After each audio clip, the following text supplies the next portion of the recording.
Hi everyone, I hope you're well and thanks for joining me for part 3 of my Explore Edinburgh series. Today I'll be visiting 3 of my favourite Edinburgh museums. The first is the National Museum of Scotland in Chambers Street, which is the perfect place to find out more about Scotland's history, heritage and culture. And they've got a pretty good cafe too, as I do like my coffee and cake. Secondly, I'll be visiting the Museum of Edinburgh, which is the best place to find out all about Edinburgh's long and fascinating history, with a large collection of historical objects and artefacts. It's a bit of a hidden gem and far too often overlooked by visitors. Lastly, I'll be visiting Surgeons' Hall Museums on Nicolson Street, which houses one of the biggest and oldest pathology collections in the UK, dating all the way back to 1699. So on with the first of today's museums.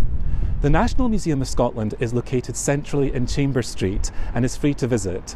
It's a superb museum to visit to find out more about Scottish history, the natural world, science and technology and world culture. It's packed full of rare and interesting objects, artefacts and models from all around the world, including Dolly the cloned sheep, a Tyrannosaurus Rex, Egyptian coffins, the Lewis chessmen and my personal favourite, the mysterious Arthur's Seat miniature coffins. In 2016, the museum marked its 150th anniversary of the opening of the original Victorian building in 1866. To celebrate, the museum opened 10 new galleries to showcase over 3,000 objects and artefacts from a wide variety of collections. One of the best things to do when you're visiting is to visit the roof terrace, which offers amazing views of Edinburgh Castle, Greyfriars Kirk and the rest of the city.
So that's me finished visiting the fantastic Museum of Scotland.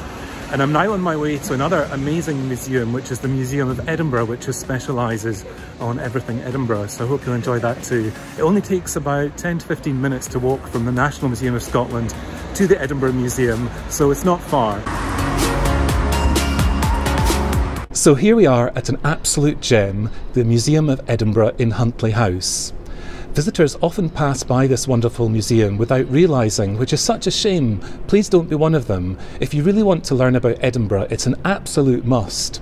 It's located next to the Canongate Kirk on the Royal Mile, and again completely free to enter, although I always recommend leaving a donation if you can. The museum covers Edinburgh's early origins, its people, politics, architecture and history, and is truly worth a visit. Some of my favourite items in the museum include Greyfriar Bobby's collar, the 1638 National Covenant, and James Craig's original plans for the new town. It really is an absolute treasure trove. The keen-eyed of you may recognise Huntly House, which, along with next-door Bakehouse Close, appeared in Season 3 of Outlander.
Our last museum of the day is definitely not for the faint-hearted or the squeamish.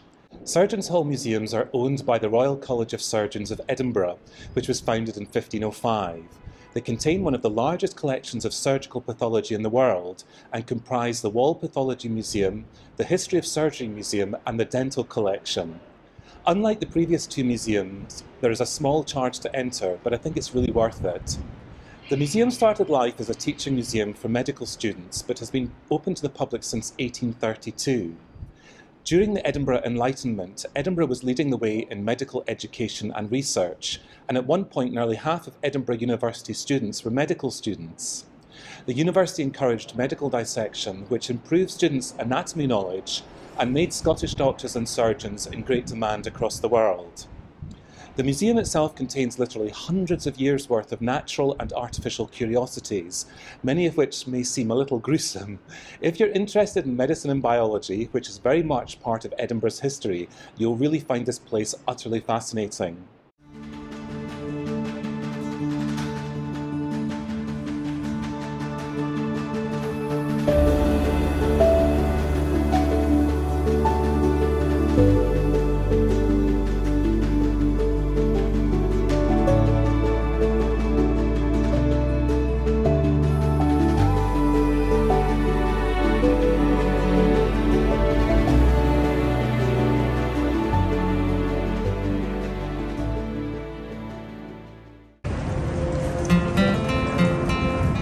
Visiting is the City Arts Centre in Market Street, just opposite Waverley Station. It's also free and it's about a 10-minute walk from the National Museum, so it's also really easy to get to. Just now I'm just using the Scotsman steps from the Old Town to get to Market Street, and it's just a great little shortcut when you're in the city between the two. Located centrally in Market Street, opposite Waverley train station, the City Arts Centre specialises in historic and contemporary Scottish art. Like the previous two museums, it's completely free to enter. We're incredibly lucky in Edinburgh to have so much to do that it's completely free. If you're peckish, there's Mimi's Bakehouse attached to the Arts Centre, which does the best cupcakes in the city. Scottish art of national importance are displayed in the centre on a rotating basis, and there are always new and changing exhibitions to explore, ranging from Scottish painting and photography to contemporary arts and crafts. The City Arts Centre is always worth a visit, and being so close to the train station, it's a great place to while away half an hour.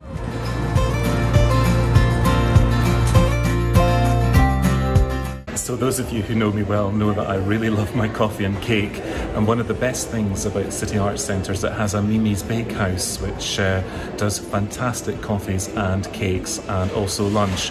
So if you've come from the National Museum and you haven't had a bite to eat, or you just want to sit down and relax before exploring the City Arts Centre, Mimi's is a great place just to sit and have a coffee and enjoy some quiet time.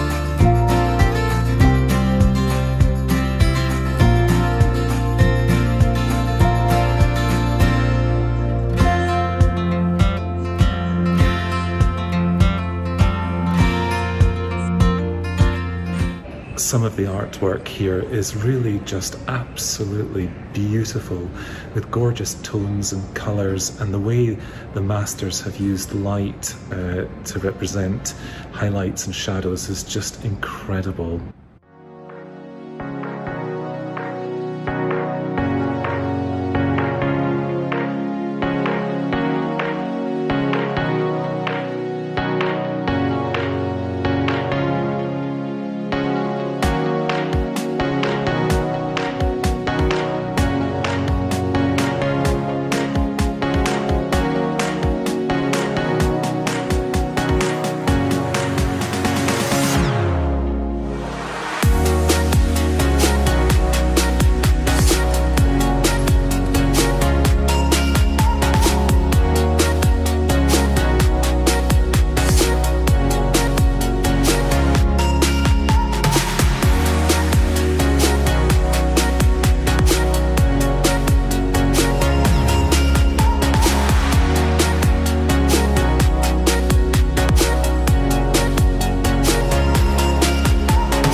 I really hope you've enjoyed this tour of my favourite must-see Edinburgh museums.